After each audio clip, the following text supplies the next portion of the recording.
here we are again. This is the What the Actual Health podcast. I Hello. hope, guys, you get something from our episodes, and we are super happy to see your comments. Na Yeah. a lot of them are saying that they're happy that they found our podcast. Kasi nga, there are things about health that are not discussed in length Yeah. when it comes to social media. Oo nga, Kasi oo short form eh. Yep. So here in the What the Actual Health podcast, we do unfiltered discussions concerning health. Yep. I mean, it's not just all doom and gloom. We also give you tips and ways, practical ways, how to address things na... Hindi pa natin nagagawa yung pantry swaps, no? Oh, we'll do that. We'll do that, Actually, oo. sorry, tuturo Nasa ko. Kasi may lista- whiteboard nasa kami listahan doon na, naman yan eh, pantry swaps. Ayan. Kasi, we hear you. Kasi there's actually a comment na, maybe you can do pantry swaps. Yes. Naka-line up na rin yun for my Yes. social media, Yes. which, incidentally, guys, if you haven't followed us, he is on at Baron Method. Ako naman at Mrs. Baron Method. That's MRS Baron Method on Instagram, Facebook, and TikTok. So we TikTok, have a yes. lot of information there as well. Yeah. Okay, moving Teka, on. But the reason why we're doing a part 2 of this episode Yes. is because the part 1 was really, there's a lot of questions. Yes, lots of reactions. Yeah, oo. So this is what the is it safe? Yeah. In the first part, we discussed deodorant. Ano pa ba yung mga diniscuss natin? I forgot na parang antibiotics and hormones in milk and chicken that affects the hormones of prepubescent girls. There's a lot of things pa that we use daily that we overlook. Yeah. Na could be potentially harmful to our health. Remember when we discussed Actually, products? may part 3 pa to. Remember when we discussed products, it's not just what you eat Yes. or drink. Yes. Anything that you bring into your body, whether you're sniffing it in or you're putting it on your Kahit skin. kasama yun. Nutrition din yun eh. Di ba? Yes. Oo. So, yun. Okay. So, first on the list, scented candles. Harvey. Very Nako. relaxing. Supposedly very relaxing yan, di ba? Yes, Kasi absolutely. it's marketed really well na pagka massage ka, magba-bathtub ka, all these relaxing times, couples, kanyan, there's always a nice scented candle. Now, why is scented candles not so good? Okay. Actually, you might have read this in another place. But number 1, yung wax na gamit sa candle, it's actually paraffin. More often than not. Kasi yun yung cheapest option. Ano ba ang paraffin? Paraffin is Mrs. made from Debaron? petroleum. Yes, It's correct. yeah, petroleum product, which is basically same as your gasolina, Yeah. LPG. Kapag scented yan, it's designed na mabango, na Yes. pag So we'll get pumasok- there. Yeah. Let's start with paraffin muna. Pag sinindihan mo siya, tapos sinusunog mo siya, it releases VOCs into the air. Yeah. Na pag in-inhale mo, masama siya sa lungs mo. Yep. Tama. In fact, yun nga kadugtong nung sa part 1, where we have been seeing a rise in lung cancer patients who are non-smokers. Yep. This is part of it. The last time we talked about Yes. mga detergents, mga Yes. Fabcon. Fabcon. Yes, oo. fabric conditioner. So, as we said, it's not just about what you eat. It's Yeah. also what you inhale. Yeah. And aside from paraffin, kasi some people will say, soy naman yung candle ko eh. Yeah. Diba? Konti it's lang yung the- soy doon, right? Sometimes soy blend kasi nakalagay eh. Oo. It's also the artificial fragrance in the candle. Right. It's the same as Fabcon. Mabango nga, naamoy mo siya, but at the same time, guys, it's not good for your lungs, unfortunately. Definitely. And I'm sorry even if it's those really expensive brands na black and white lang yung sticker, not gonna mention the brand, doesn't mean that it's better for your health. In fact, I have been trying na if we do light candles here in our household, it doesn't contain artificial fragrance and the base is beeswax. Yeah. Yun yung problem mahal kasi ang beeswax compared to paraffin. Yeah. But in our case, ang sinasabi ko nga lagi instead of doing air freshener, scented candles, we just open the window.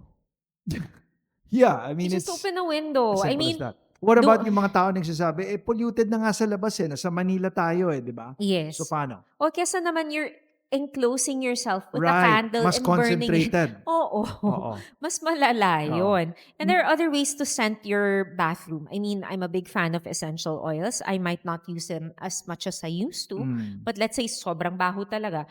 May nabibili na parang ano siya, container na merong rocks, and then you drop the essential Yeah. oils there. Yeah. And then close the door. Babango yung banyo mo. Yeah. Oo. Oo. That's gonna be a better option. Okay. How about just using yung mga, I don't know if you know, kasi in our garden we have some lavender, right? Yes. How about that? But lavender is not indigenous to the Oh, okay. Philippines. Well, So well, mahal. give me something more indigenous to the Philippines. Calachuchi. Oh, calachuchi. We actually have a calachuchi tree here in our house.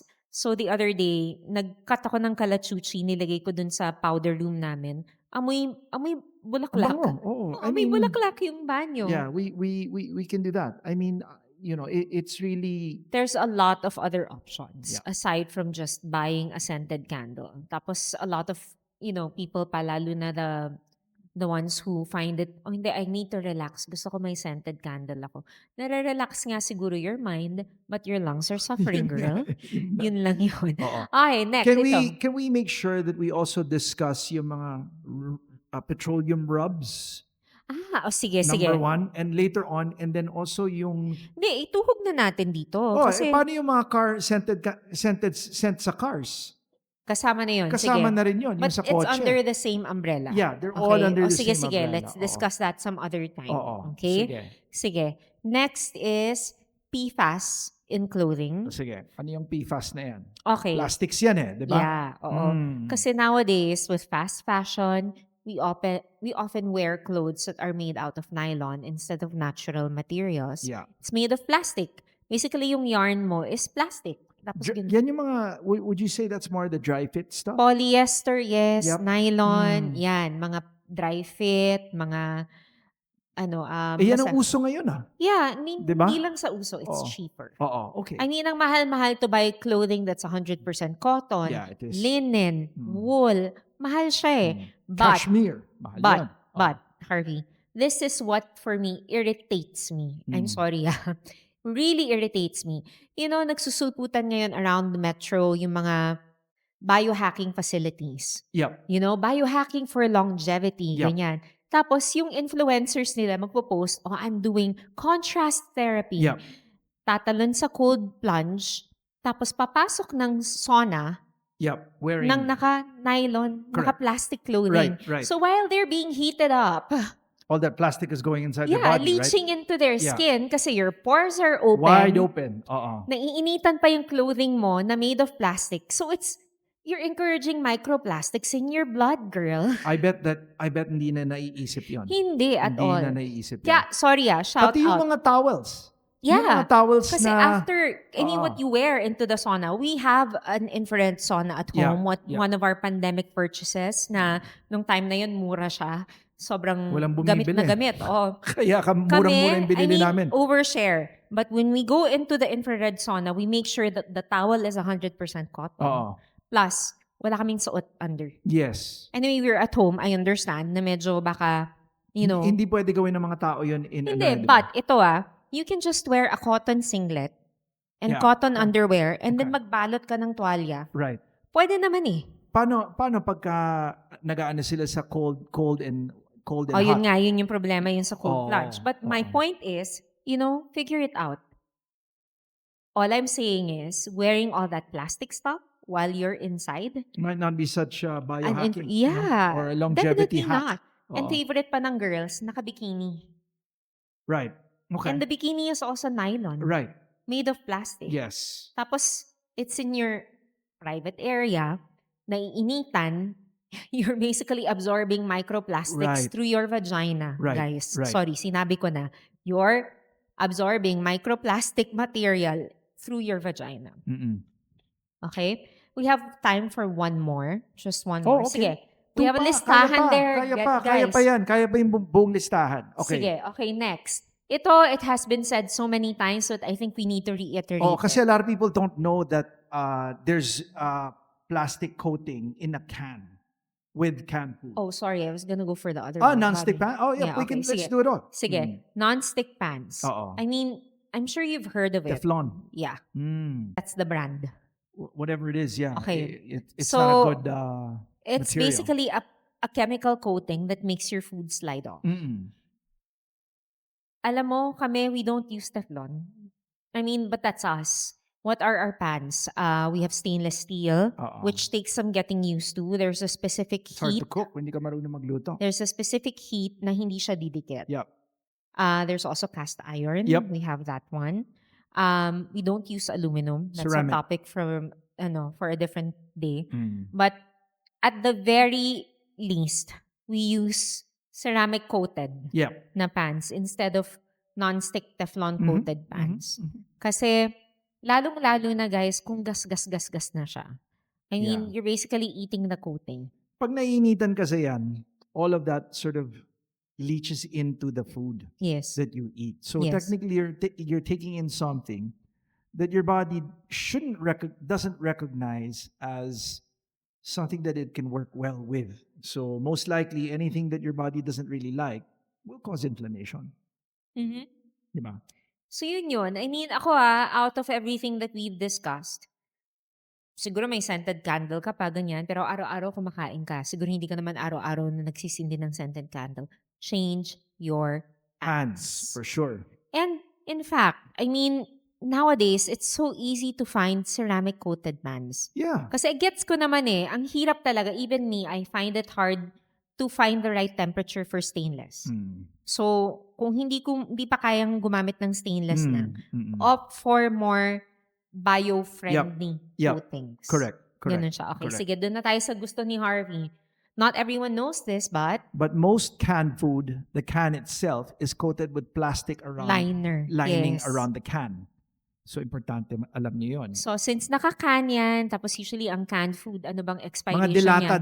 delata. Oo. Usually minimum 2 years. So yung 2, pagkain 3 mo, years. yung Yeah. pagkain mo nakababad in the can where the Plastic is can around it. is lined with plastic. Oo. In fact, in other countries, it's banned Yes. to use lined na cans Na na walang hindi BPA free. free.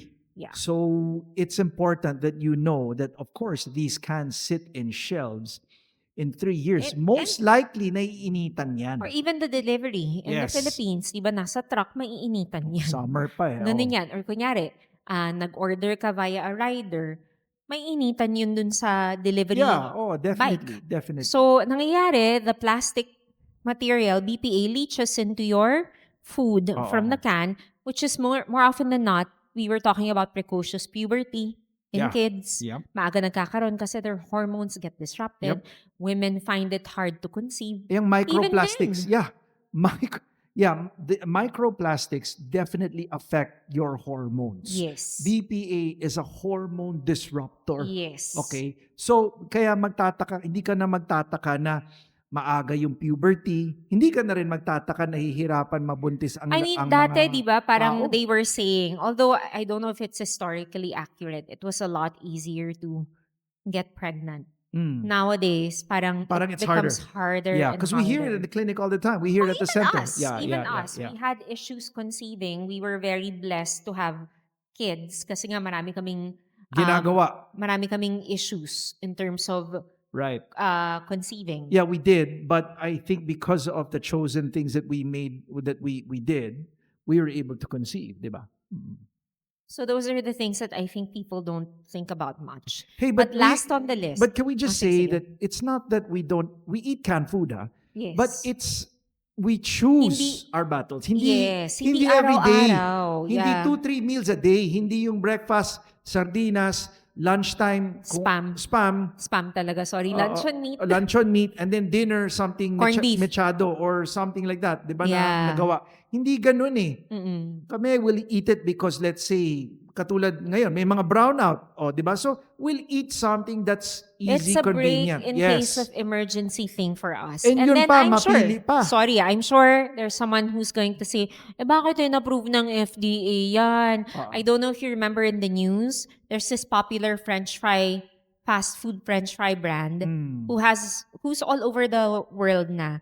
Nagpadala sila ng mga lalagyan, the cups na lalagyan ng French fries to Taiwan. And it was rejected. Oh. Pinabalik. Okay. Because it contained levels of certain chemicals that were unsafe. And it came from the Philippines. Right. Okay. Bakit approved ng FDA yan? Ah. The thing is, other countries have stricter, maybe, FDA rules Correct. compared to us. So, pag tinanong niya bakit in-approve ng FDA yan, I don't know. Maybe the first batch of cans, okay siya. The next batch, hindi na. I don't know. It's Tsaka- something, and when someone tells me, bakit in-approve ng FDA yan? Chu, chu, chu, chu, chu, chu, chu. Alam mo, ang sagot ko lagi, do you know who your congressman is? Because they are the ones the lawmakers. Yeah. If you want them to be more stringent about the laws that govern your food, Yeah. that are allowed on our shelves commercially, write your congressman. Tell them, hoy, ba't in-approve ng FDA to? I'm your constituent. Ganyan. Let me just say as well, okay? BPA is in your toothpaste. The tube.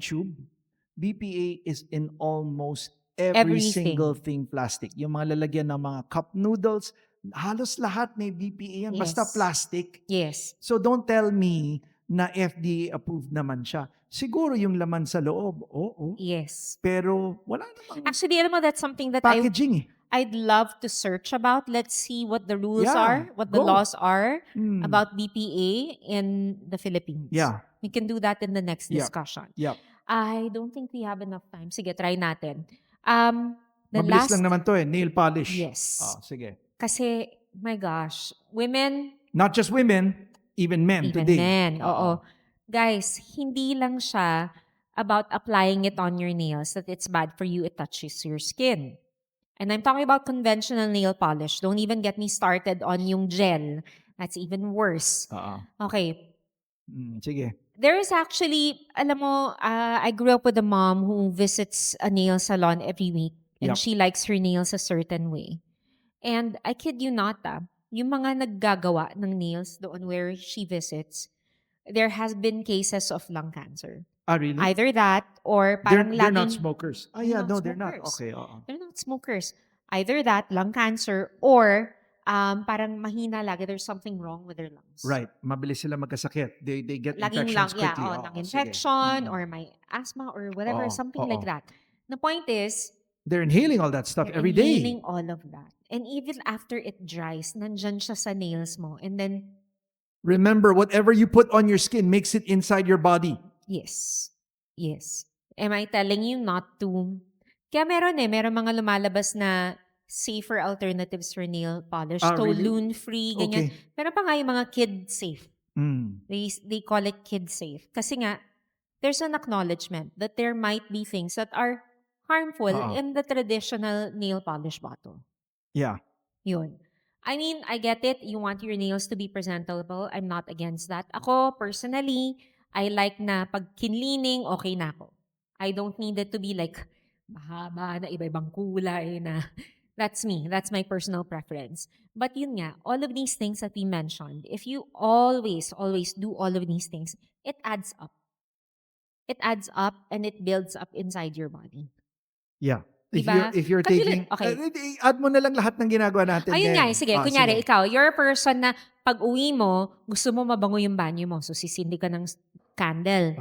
O yan, sige. Tapos, feeling mo, gusto ko magpaka-healthy. So, magsasauna ako. Pero nakasuot ka ng bikini or nakasuot ka ng workout wear inside the sauna. Right. O yun, microplastics into your blood na. Niluluto mo Next, yung tapos sabi dilata. mo, o na sige, pagkain I'm galing going to dilata. eat at home instead of going out kasi parang mas practical siya. So, nagbukas ka ng lata ng corned beef tapos niluto mo siya sa non-stick pan. Oo, pero gumamit ka ng magandang oil, gumamit ka ng Oo. brown rice. You think Oo. you're eating healthy. Oo. And then Pero, tapos yung corned beef mo, yung mamahalin pa, so feeling mo mas healthy siya. Oo, teka lang. Okay. Tapos yung pala, nagpalagay ka ng nail polish nung Saturday. Nasa Oo. mall ka eh. Oo. Oo, habang nag-aantay ng mga bata na naglalaro sa play area. Yan, actually, pag nail polish, nagluluto ka, naiinitan yung nail polish sa kamay mo, Yeah. I'm sure alam mo, That's another one. it probably releases VOCs into the air also. Yan. Ano yung VOCs? Volatile organic compounds. Good. Which is, your body doesn't like. Yeah. So, yun, okay. Recap tayo. Sorry guys, ito na naman, doom and gloom na naman, but I promise you, Next one. we give you naman alternatives. We tell you what you can do instead. Mm. Okay, let's do a breakdown or a summary of everything.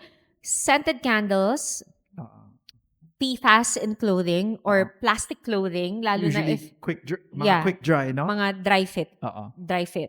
Tapos magsosona ka, big no-no.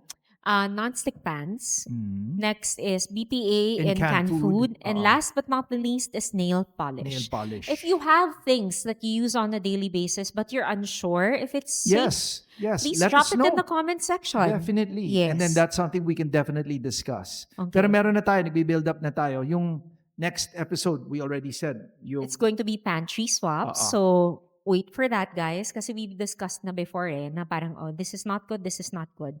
But I love that people are asking, if that's not good, then what are we gonna use? So, nga naman, di ba? Right. So, we will be discussing that in the next episode. We hope you liked today's episode of Is It Safe? Yeah. What the is it safe? Yun. So, I think meron pa tayong part 3 nito. Ang dami pang Yeah. pwedeng Like, i-discuss yung sinasabi ko, yung mga petroleum. air freshener, tsaka yung mga rub-rub na ganyan. rub-rub Even na ganyan. petroleum lip balm. Sige, okay. We'll discuss that next time. But for now, we hope that you enjoyed this episode of What the Actual Health. See you guys in the next episode.